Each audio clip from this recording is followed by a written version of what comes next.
On his birthday, the man unexpectedly unlocks a superpower, all because he looked at the starry sky and said, "Happy birthday" to himself. As if in response, God sends him a mysterious gift. When John wakes up, he asks everyone if they saw the strange beam of light. No one in the room pays any attention to him.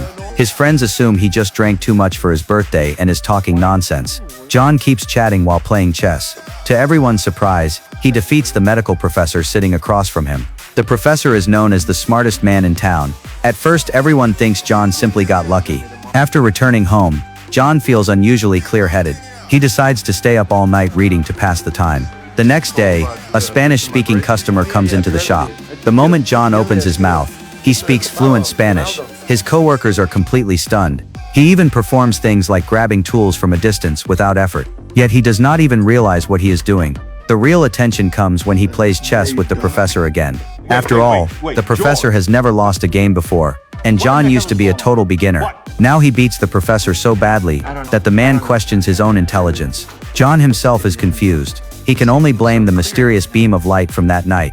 From that moment on, John enters what seems like instant genius mode. He can finish an entire library in one night and remember everything perfectly. The professor begins to feel something about this is not scientific. He advises John to visit a hospital for a full examination. After all, sudden human evolution is never a good sign. But John does not take the warning seriously. He continues living happily as a simple auto mechanic. Whenever he sees the woman he secretly likes, he still just smiles awkwardly. The only real change is that he reads constantly whenever he has free time. He often discusses the mysteries inside books with the professor. Whenever inspiration strikes, he casually invents small devices. He even becomes fascinated with his friend's old radio and Morse code. One day he randomly decodes a strange signal. It looks like encrypted intelligence from wartime. John assumes the sender is just a radio enthusiast. Excited, he sends a reply. He jokes to himself that nobody uses such an ancient communication method anymore. At this point, he feels like the hero of a martial arts novel who has unlocked hidden energy. No matter what he studies, he learns it incredibly fast. He almost feels like he is about to reach the sky, until one day he suddenly discovers something strange. At first he thinks it is just static electricity, but after testing it several times he finally becomes certain. This must be the superpower God gave him. John feels both shocked and excited. Even the professor cannot explain the phenomenon. He only repeats his advice to get a medical examination. But John slowly grows comfortable with his extraordinary life. He even realizes that knowledge can truly change a person's fate. The woman he admires now looks at him differently. He can instantly name every plant and explain its properties. Because of this, he gets the chance to visit her farm. At the farm, he speaks endlessly about animals and plants. His knowledge impresses the woman's entire family, but suddenly his expression changes. He realizes he can sense seismic signals that normally require special instruments. When he urgently calls experts to warn them, everyone present thinks he has lost his mind. After all, the weather is perfect, and there is no sign of an earthquake. What was supposed to be a romantic date becomes awkward.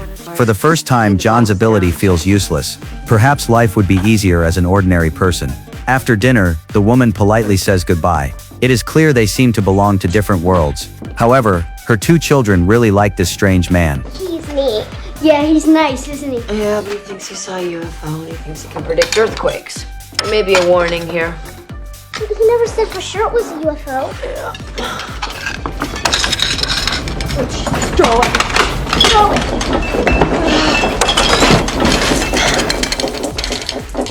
After that event, the woman's admiration for him grows even stronger. John suddenly becomes the most talked about person in town.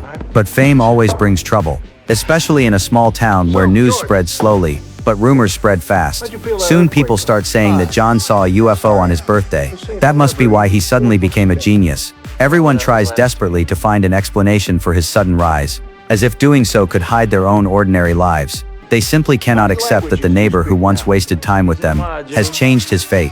To John, the woman is the only person who does not treat him like a freak. He invites her to meet scientists with him. Only with her beside him does he have the courage to face the academic world. She tells him that if he truly wants to go, she will meet him at the repair shop tomorrow. But the day before their appointment, the police suddenly arrive. They arrest John immediately and accuse him of being a spy. Name as many mammals as you can in 60 seconds. Ready? Go. 60 seconds. Well, how would you like that? How about alphabetical? Aardvark, baboon, caribou, dolphin, eel, hippus, fox, gorilla, hyena, ibex, jackal, kangaroo, lion, marmoset, Newfoundland, ocelot, panda, rat, sloth, tiger, unicorn, varmint, whale, yak, zebra. Now varmint is a stretch, so is Newfoundland. That's a dog breed. Unicorn is mythical, Eohippus is prehistoric, but you aren't being very specific now, were you, Bob?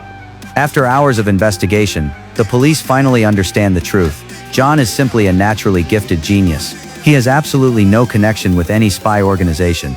Decoding the signal was merely an accident caused by his incredible brain. However, his actions accidentally ruined a classified government operation. The National Treasury suffered huge losses because of it. The police attempt to recruit him as a government asset, but John only wants to return to his simple life as a mechanic. Although he is eventually released without charges, the authorities still consider him a potential risk. They assign people to watch him around the clock. They also cut off his contact with any official organizations. After gaining his freedom, John rushes to the woman's house that same night. She had waited at the repair shop all day, but after hearing about his encounter with the police, she becomes hesitant. She does not want her peaceful life disrupted. She gently refuses John's feelings once again. The distance from the townspeople and the rejection from the woman he loves almost breaks John completely. For months he had worked tirelessly on inventions to improve life in the town, yet people now treat him like a monster. Some even begin selling objects that John once touched. The rumors become completely absurd. In truth, the woman had already developed feelings for him, but past experiences made her afraid to take the final step. Seeing John sink deeper into despair, she finally goes to visit him. Her kindness slowly repairs his shattered confidence. With the support of the woman he loves, John regains his courage. He decides to give a public speech and clear the misunderstandings. But the townspeople are not interested in him at all. They only want to know about the mysterious white light that gave him power. If that light exists, maybe anyone could become another John. The crowd gradually loses control. John is pushed to the ground. Just before losing consciousness, he thinks he sees the white light again.